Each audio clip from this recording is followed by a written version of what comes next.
Hello, hello, mga Zuki! Meron naman tayong bubuksan.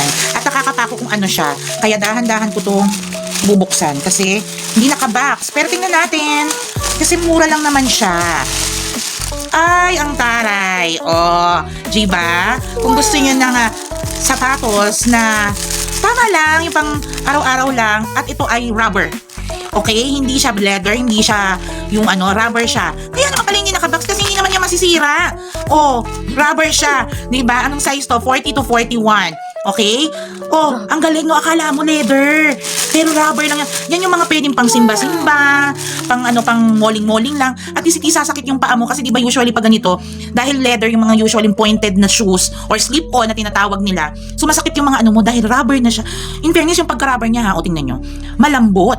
Malambot at ito, walang matatanggal, walang matutuklap, walang aangat, walang tanggal ang design. O, design lang. O, ayun. O, di ba nakaganon? Pwede pa lang tanggalin. Pwede mo lagyan ng ibang accent. Di ba? O, ang bilis ikabit. Kasi nga rubber lang siya.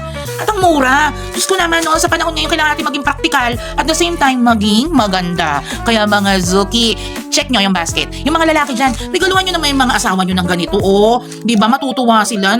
Sa dami ng hirap nila sa araw-araw. Simpleng ganyan, mapapaligayan nyo sila. Di ba mga Zuki? Kaya, check out na!